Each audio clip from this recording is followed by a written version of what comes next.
UP की राजधानी लखनऊ में सियासी चौक में हम फिर पहुंचे हैं और मुद्दा चूंकि लोकसभा चुनाव 2024 दूर नहीं है, हर वक्त अब वो पल नज़दीक आता जा रहा है और ऐसे में घटनाक्रम की बात करें, राजनीति की बात करें तो स्थितियां परिस्थितियां भी बदलती जा रही हैं। बात भले ही पड़ोस के राज्य की है, बिहार की है। नीतीश कुमार अब एनडीए के साथी बन बैठे हैं, जहां पर वो एक तौर पर अगर हम कहें तो एनडीए से अलग हुए थे, अब वापस एनडीए में चले आए हैं। और ऐसे में क्या होगा आगे बिहार के साथ उत्तर प्रदेश और उत्तर प्रदेश के साथ देश के लेकर के नीतीश के इस डेवलपमेंट को लेकर के क्या सोचते हैं। हमारे साथ आलोक जी हैं, आप खुद ब खुद यहाँ सोशल और सामाजिक रूप से देखते ही हैं, किस तरीके का बदलाव नज़र आ रहा है? देखिए, बदलाव कुछ नहीं है, जिसका काम है आया राम गया राम, तो वो आए थे और चले गए। उनको जो सियासी लाभ लेना था राजद के साथ आकर के, पिछड़ों के साथ, दलितों के साथ, शोषितों के साथ, वंचितों के साथ, अल्पसंख्यकों के साथ, वो उन्होंने लाभ लेने की कोशिश करी। लेकिन आज ये सारा समाज उनके बारे में जान गया है कि इस व्यक्ति को केवल और केवल कुर्सी से मोह है। आज सुबह इस्तीफा देना है, शाम को शपथ ले लेना है और इससे कोई बहुत बड़ा फर्क नहीं पड़ेगा। फ़र्क ये ज़रूर पड़ेगा कि अब नीतीश जी का राजनीतिक करियर बिल्कुल लास्ट स्टेज पे है।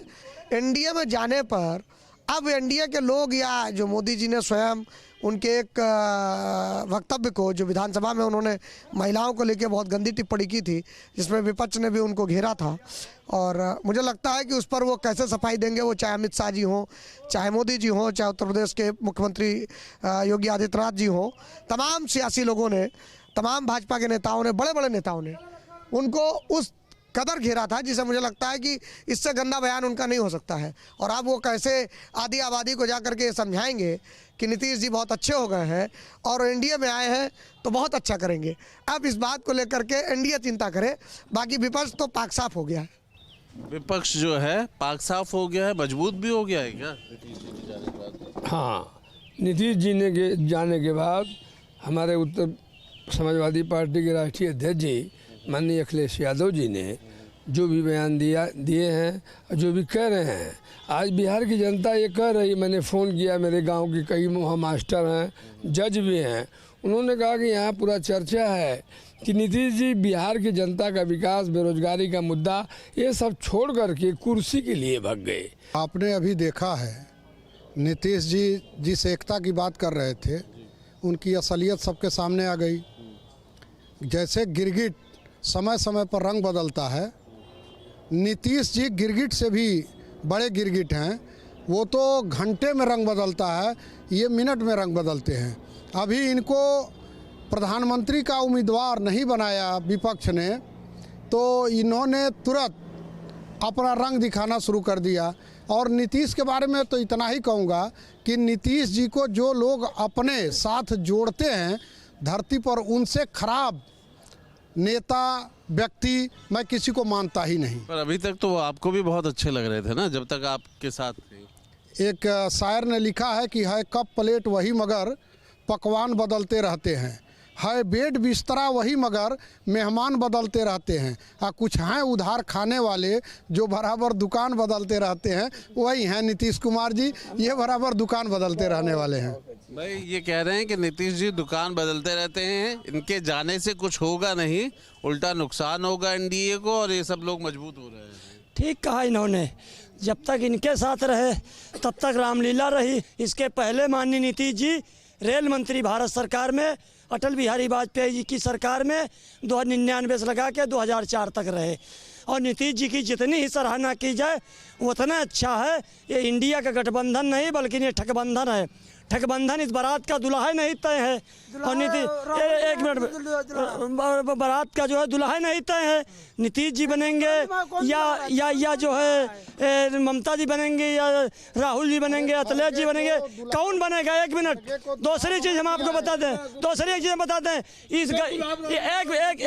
एक मिनट, ये आप सुन लीजिए, इंडिया गठबंधन में बदरुद्दीन अजमल को, डॉक्टर असदुद्दीन ओवैसी को क्यों नहीं मिलाया जा रहा? जब 20% मुसलमान की दिशा और 10 दशा तय करते। आप हमको बता दीजिए, अगर 20% मुसलमानों की जो है दिशा दशा तय करते हैं तो आज उनको क्यों नहीं इंडिया गठबंधन में शामिल किया जा रहा? समझो, ये इन लोगों की चाल है। और नरेंद्र मोदी फिर 2024 में सरकार बनाएंगे और ये लोग बकवास करते ही रहेंगे। ए पर डे अभी बोलेगा बीजेपी की बात, जब हम लोगों से मिलेगा कहेगा कि भैया जान बचाने के लिए बुलडोजर से मैं डर रहा हूँ, मैं मुसलमान हूँ और वोट नहीं देंगे, खाली बोल रहे हैं भैया, इसलिए बोल रहे हैं। लेकिन एक बात बताइए, नीतीश जब तक एनडी गवर्नमेंट में थे तब तक वहाँ पे उस फ्रंट को फायदा था और अब एनडीए में आ गए हैं, किसको फायदा है? फायदा राष्ट्रीय जनता दल और इंडिया को होगा। पहली बात ये जान लीजिए, मतलब नीतीश जहाँ जाए वहाँ नुकसान हो जाता है। बिल्कुल हो जाता है। नीतीश तो ने फिर क्या है, आपको भी फेल कर दिया। गिरगिट कहा जाता था, गिरगिट रंग बदलने में माहिर है, लेकिन सही गिरगिट तो नीतीश कुमार हैं। ये दोनों ने गिरगिट को भी फेल कर दिया, आज गिरगिट भी शर्मा रहा है इनसे। नहीं, पर अगर नीतीश सफल नहीं हुए इंडी गठबंधन को बनाने में तो कौन सफल होगा? सब जगह तो टूट रहा है। ममता बनर्जी कह रही है हम अलग चुनाव लड़ेंगे, आप में भी यही आ रहा है, तो क्या होगा? देखिए, विपक्ष का मूल उद्देश्य था संवैधानिक मूल्यों का जो हनन हो रहा था, उस मुद्दे को लेकर नीतीश जी निकले थे। दल विपक्ष दल सब एकजुट हुए थे, इंडिया गठबंधन बना था, जिसमें आज आप बताइए या जनता बताए, उनको जनता जवाब देगी। बिल्कुल ऐसा नहीं है। देखिए, अभी राम मंदिर जो उद्घाटन हुआ वहाँ बिहार में नीतीश कुमार की सरकार थी, वो उन्होंने वहाँ प्रतिबंध लगाया था। अभी क्यों 2-3 दिन हुआ नहीं और रंग बदल दिए और वही भाजपा को अच्छे लगने लगे? तो इससे आपको समझना होगा कि नीतीश कुमार के जाने से कोई फायदा भाजपा को नहीं होने वाला है। नीतीश जी अभी तक जो चीज़ कर रहे थे, लगातार कर रहे थे, जो राम मंदिर का उद्घाटन की बात भैया ने कही, उस पर भी जिस तरीके से नीतीश ने दलितों और शोषितों और वंचितों के साथ छल किया, उसमें एक चीज़ तो समझ आ गई कि भारतीय जनता पार्टी को भी जनता के सरोकार से मतलब नहीं है। भारतीय जनता पार्टी को भी सिर्फ और सिर्फ सत्ता चाहिए, क्योंकि उसी नीतीश को लेने के लिए अमित शाह और मोदी ने कहा था कि पूरी तरह दरवाजे बंद हैं, खिड़की बंद कर दी है, मर जाना कबूल है। ये नीतीश के वर्ड थे, भाजपा में नहीं जाऊंगा, मरते दम तक गठबंधन। राजनीति तो आपने भी देखी, लेकिन राजभर भी आपके वहाँ आए, चले गए, ऐसे तो बहुत सारी चीजें। ये वो लोग हैं जिनको सिर्फ सत्ता और मलाई चाहिए, कुर्सी और कुर्सी। आपने कोई पार्टी छोड़ी नहीं यहाँ गठबंधन? महत्वाकांक्षा है, महत्वाकांक्षा उनको ले डूबी है। उनको संयोजक बना दीजिए, उनको प्रधानमंत्री पद का दावेदार कर दीजिए और फिर तब चले जाते, तब हमारी कितनी किरकिरी होती। इस पर तो लाइव चल ही रहा था। आदरणीय लालू जी ने तो पहले कह दिया था जाना अच्छा रहा, जाना। हाँ, हम लोगों ने तो कहा कि अब वही नहीं कहते, इसीलिए वो चुप हो गए। गाँव में एक बात कही जाती, छूत कटी, और तो नहीं है ना ये कुछ नहीं। केजरीवाल जी भी साथ हैं। क्यों भैया, छूत कटी है इनकी? देखिए, एक मिनट, अब हम आपको बता दें, एक लोग कहावत कहते, बात सुनो, एक लोग कहावत कहते रहे कि पाँव रपट गया तो हर गंगा। तो अब नीतीश जी चले गए वहाँ, तो आप एक लोग तो कहेंगे ही कहेंगे, और जब तक इनके खेमे में थे तब तक नहीं गलत कहा इन लोगों ने। और एक चीज़ हम भाई साहब आपको बता दें, जो इसमें गठबंधन करेगा उतना भाजपा ही मजबूत रहेगी, और मुसलमान भी भाजपा को लाइक कर रहा है, ये भी आप मान लीजिए। मुसलमानों की भाजपा दुश्मन नहीं है। और एक बात, एक मिनट, आप हमको बताइए, नेता विरोधी दल क्या नाहिद हसन को या उनको महबूब अली को नहीं बना सकते हैं, या राष्ट्रीय अध्यक्ष शफीकुल रहमान को? अब नहीं बोलोगे। देखिए, जो आप नीतीश जी का मुद्दा उठाए हैं, मैं ये कहना चाह रहा हूँ, उत्तर प्रदेश से भारत सरकार केंद्र में सरकार बनना है, यूपी से। तो नीतीश जी का यूपी में कुछ नहीं था, न ममता जी का है, न केजरीवाल का है, यहाँ पर सिर्फ समाजवादी पार्टी माननीय अखिलेश जी का है। बीजेपी को जो टक्कर दे सकता है, जो पार्टी, वो है समाजवादी पार्टी। यूपी से भारतीय जनता पार्टी को अगर कोई उखाड़ फेंक सकता है तो उसका नाम है अखिलेश सिंह यादव। देख लीजिएगा, 24 में दहाई में सीट बीजेपी की नहीं आएगी, 10 से नीचे 9 सीट आएगी। नहीं, इंडिया गठबंधन का बहुत विशेष महत्व है।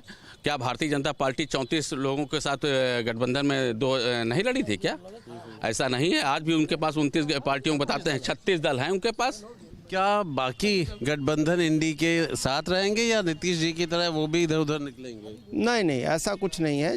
जैसा कि जैसे ममता कह रही है हम अकेले चुनाव लड़ेंगे, तो ऐसे इनके और भी बिखराव है। हाँ, उस तरह के बिखराव इनके क्रमशः आएंगे, क्योंकि धीरे धीरे लोगों को पता चल गया है कि उस पार्टी में जो उनका नेता है उसकी आपसी अपनी समझ ही नहीं है। बस लखनऊ के सियासी चौक से इतना ही। 2024 को लेकर विपक्ष ने एक गठबंधन तैयार किया गया था और इस गठबंधन का लगातार देखने को मिल रहा है कि अंतिम संस्कार हो रहा है। ऐसे में आम जनता क्या सोचती है? क्या 2024 में गठबंधन की होगी हार या फिर एक बार फिर से मोदी की होगी जय जयकार?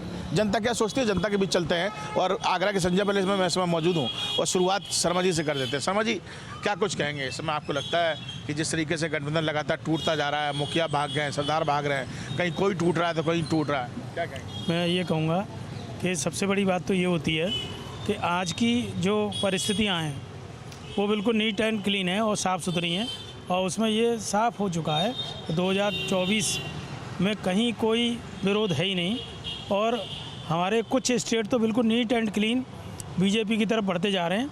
और उम्मीद और विश्वास है कि जब गठबंधन बना और 90% उसमें से ख़त्म हो गया तो गठबंधन रहा कहाँ? अब तो केवल बीजेपी और क्षेत्रीय पार्टी और भाजपा तीनों की त्रिकोणीय संघर्ष है, कहीं गठबंधन तो है ही नहीं है। देखिए, सबके अपने अपने विचार हैं। जैसे कल आपने परसों देखा, एक हफ्ते से 3 दिन से 4 दिन से जो नौटंकी बिहार में चल रही है उसकी कोई ख़ास बात नहीं है, और पलटू राम का पलटना, नीतीश जी का पलटना कोई ख़ास बात नहीं है, वो पहले भी कर चुके हैं। मुझे ये लगता है उनके पलटने से कि एक बहुत बड़ा रिकॉर्ड बनाने की तरफ है कि 10 बार, 12 बार, 14 बार, 15 बार के मुख्यमंत्री वो बनना चाहते हैं, और विकास की तरफ किसी का भी ध्यान नहीं है कि क्षेत्रीय विकास क्या चाहिए, बिहार को विकास चाहिए, देश को विकास चाहिए। सबका आज तक जो भी चल रहा है प्रोपेगेंडा चल रहा है। देखिए, आपकी नज़रों में विपक्ष की भूमिका अभी कुछ बची है? आपको लगता है गठबंधन नहीं? देखिए, आप एक ही चीज़ को हाईलाइट दिखाएंगे, किसी को बार बार फोकस दिखाएं। हाँ, आप उसको अंडर एस्टिमेट क्यों करते हैं? क्षेत्रीय पार्टियाँ थोड़ी चली गई, माना 2 पार्टियाँ बड़ी हैं, अब आप दूसरे पर दबाव क्यों बना रहे हैं? तो मुखिया ही तय नहीं कर पा रहे हैं, कभी कोई भाग रहा है। देखिए, ये ऐसा कुछ नहीं, मुखिया सब पार्टियाँ डिसाइडेड हैं, गठबंधन डिसाइड है कि कौन कौन से गठबंधन। अब सब देखिए हो क्या रहा है, सबको ईडी के माध्यम से या किसी न किसी माध्यम से दबाने की कोशिश की जा रही है। उस पर दबाव ऐसा बनाया जा रहा है कि केवल एक ही पार्टी का वर्चस्व रह जाए। आप मुझे बताओ ना, महाराष्ट्र में क्या हुआ, हो क्या रहा है? एक पार्टी का बड़ा मुखिया केवल एक दबाव ऐसा बनाने की कोशिश कर रहा है दूसरी पार्टियों पे कि सारी पार्टियां खत्म हो जाएं, उसी का वर्चस्व रह जाए। महाराष्ट्र में देखिए क्या हुआ, आपने अच्छी खासी पार्टी जो चल रही थी उसको तोड़ दिया, उसके 2 भाग कर दिए। शिंदे साहब अलग चले गए और दूसरी शिवसेना के 2 पहाड़ हो गए। अब आप ये देखो ना, जो लाखों करोड़ों रुपए के घोटालेबाज थे आपने अपनी वॉशिंग मशीन में धुलवा दिया। देखिए, पहले तो मैं बताना चाहूँगा कि कोलैबोरेशन जब होता है आपस में तो वो 1 विजन 1 एम को लेकर होता है, और अगर आपस में पार्टीज़ में अगर 1 विजन 1 एम वाली बात नहीं नज़र आती है तो ये कन्फ्लिक्ट्स पैदा होते हैं। अब वो जो अभी कन्फ्लिक्ट जो पैदा हुए हैं इंडिया में, वो उसका डेफिनेटली एज इंडिया को मिलेगा, इसमें कोई शक नहीं है। हाँ, लेकिन ये है कि आप अगर ऑल ओवर इंडिया की बात करें तो आपका नॉर्दर्न स्टेट और वेस्टर्न तो बहुत स्ट्रॉन्ग है, लेकिन साउथ में भी इनके लिए बहुत बड़ी फाइट है इंडिया अलायंस के लिए। तो मुझे लगता है कि उसका कहीं ना कहीं बेनिफिट इंडिया को मिलेगा। रही बात ये जो कोलैबोरेशन बिखरा है, जब भी कोई चीज़ बिखरती है उसके प्रोज एंड कॉन्स होते हैं। अब इसमें क्योंकि इलेक्शन बहुत नज़दीक है तो मुझे कोई प्रोज नज़र नहीं आ रहा है इसके अंदर। मुझे जो नज़र आ रहा है वो ये है कि इस कन्फ्लिक्ट से बीजेपी को एनडीए को फ़ायदा पहुंचेगा। आपको ऐसा लगता है? बीजेपी और एनडीए को अलायंस को फ़ायदा पहुंचेगा डेफिनेटली। आप बताइए सर, जिस तरीके से बयानबाजी सामने आती हैं, विपक्ष तैयार हुआ, एकजुट हुए, फिर धीरे धीरे करके एक करके साइड हो गया। देखिए साहब, ये सब तो राजनीति के दाव पेच है, हम लोगों को बहुत ज़्यादा समझ में आते नहीं है, लेकिन जितना हमें सामने से दिख रहा है उससे तो यही लग रहा है कि डेफिनेटली कहीं ना कहीं एक बहुत बड़ी पार्टी जो छोटी पार्टियाँ हैं उनको तोड़ के उनको अपने में मिलाने में लगी हुई हैं। हाँ, डेफिनेटली यदि तोड़ने में सफल हो जाती है तो फ़ायदा तो बड़ी पार्टी को ही मिलेगा। ये तो राजनीति है, तो ये तो चलता ही रहेगा, लेकिन इससे देखना ये है कि इससे आम जनता को कितना फ़ायदा और कितना नुकसान होने जा रहा है। जहाँ तक गठबंधन की बात है पूर्व में ही मुझे एहसास हो गया था, इन लोग की 2-4 मीटिंग हो चुके थे, लेकिन हमको पूर्व में एहसास हो गया था कि ये गठबंधन होने वाला नहीं है। और Modi ji one man show चल रहे हैं भारत में। ये हिंदुस्तान जो है, भारत, इंडिया जो भी इसको कहें, ये धर्म प्रधान देश है और पब्लिक को आस्थाओं से जोड़ने का जो काम योगी कर रहे हैं, वन मैन शो तो है ही है। उनने सारे विपक्ष को जो है, और देखिए सशक्त विपक्ष का होना भी ज़रूरी है। सही काम के लिए देश को सही काम दिशा मिले, सशक्त विपक्ष भी होना ज़रूरी है। और ये टोटल विपक्ष को ख़त्म करने का काम जो है मोदी कर रहे हैं। 2024 में लगता है कि मोदी की जय जयकार है, ऐसे में सब अंतिम संस्कार हो गया। हम तो अंतिम संस्कार तो कर ही दिया, प्राण प्रतिष्ठा करके जो है आस्थाओं से जोड़ दिया पब्लिक को उन्होंने। तो 2024 तो पुनः सरकार मोदी की होनी है। देखिए, इससे स्पष्ट हो रहा है कि इस बार पूर्ण रूप से मोदी जी की सरकार बनेगी, क्योंकि इंडिया के जो लीडर थे, अध्यक्ष थे उनके, वो ही आ गए मोदी जी की शरण में। तो गठबंधन कहाँ रहा? गठबंधन तो खत्म हो गया पूरी तरह से। यहाँ तमाम लोग हमारे साथ मौजूद हैं, हम लगातार बातचीत भी कर रहे हैं। और जिस तरीके की बयान, शर्मा जी आप बताइए, जो अभी बीना जी ने बताया यहाँ पर, अभी बता रहे थे कि किस तरीके से अपने अपने राय है और अपने अपने गठबंधन है। गठबंधन में अभी भी जान बाकी है, क्योंकि जो गए वो तो दल बदलू थे। आप क्या मानते हैं सब? देखिए, ये तो मानना पड़ेगा, कोरोना पीरियड को जिस तरीके से अच्छे तरीके से सरकार ने निकाला है, वर्ल्ड वाइड इसकी तारीफ हुई है। और जिस गति से विकास कार्य चल रहे हैं वो अपने आप में बहुत बड़ी बात है। पूरे देश में हिंदुत्व की अलग जगाने का, हिंदुत्व, देखिए हिंदुत्व तो जग ही गया है। हिंदुत्व जब जग गया है, तो पिछले पता नहीं कितने सालों के बाद 500 साल 600 साल का हिंदुत्व जगा है, ये बड़ी बात है। एक तरफा चुनाव है। मुझे मैं ताज्जुब यह कि आज से क्या 2 महीने पहले क्या जय श्री राम नहीं बोला जाता है, या कल परसों से सीखा बच्चा पैदा होकर कि जय श्री राम ही बोला? ऐसा नहीं है, एक पब्लिसिटी स्टंट बना दिया गया। एक देखिए, जय श्री राम तो कौन ऐसा है, कौन आदमी नेस्ती से नेस्ती होगा, वो भी भगवान का नाम तो जरूर लेगा, पूजा अर्चना जरूर करेगा, ऐसा नहीं है। लेकिन किसी चीज़ को एक इस प्राण प्रतिष्ठा का असर नहीं है आपको जनता में? जनता में दे रहा है, कौन मना कर रहा है? राम में हो रहा है, बहुत अच्छी बात है, इसमें कोई बुराई नहीं है। तो नेता इसीलिए छोड़ के जा रहे हैं? नहीं, नेता देखिए समझे नहीं, उनको हाईलाइट दिखाया जा रहा है, एक पार्ट दिखाया जा रहा है।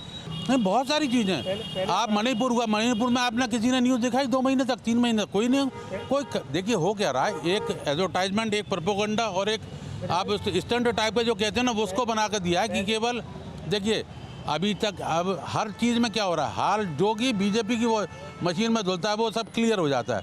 अभी तक आप ये देखिए, कल तक जो माननीय शाह साहब कह रहे थे और भी बिहार के नेता जो कह रहे थे कि साहब नीतीश जी के लिए हमारे दरवाजे बंद हैं, दरवाजे नहीं खुलेंगे। अब वो चोर दरवाजे से घुस गए, खिड़की से घुस गए, कहाँ से घुस गए, वो अलग चीज़ है। नहीं, अलग लेकिन देखिए पहले देखिए हमने अपनी ज़िंदगी में ये देखा कि कुछ समय के कार्य उसमें पीरियड में जय श्री राम कहना अपराध था। कहने के बाद कई लोगों को थाने की हवा खानी पड़ी। आज जो थाने की हवा खिलाने वाले थे वो जय श्री राम बोल रहे हैं। आम जनता तो सब समझती है, अब आम जनता बोल कितना रही है मैटर ये करता है ना। सब पॉलिटिक्स ही है, जो लोग भ्रष्टाचार में लिप्त है। आज अगर वो एक दूसरी पार्टी में जा रहे हैं, और दूसरी बड़ी बात ये है कि जो बड़ी पार्टी है या जब बीजेपी है, जब वो इतना अच्छा कर रही है, इतना अच्छा नाम है, तो उनको अपनी मतलब ये मेरी समझ के परे है कि उनको ज़रूरत क्या पड़ रही है, किस तरह से, इस तरह से। ऐसे में क्या निर्णय लेना चाहिए जनता को, क्या सोचना चाहिए कि भाई हमें ऐसे वोट देना? देखिए, जनता के लिए तो सब बराबर है, सारी पॉलिटिकल पार्टीज़ बराबर है। मैं जनता को तो नहीं कहूँगा, मैं अपना कहूँगा, मेरे लिए सारी पॉलिटिकल पार्टीज़ बराबर हैं। सब भ्रष्ट हैं, सब अच्छा काम कर रही हैं।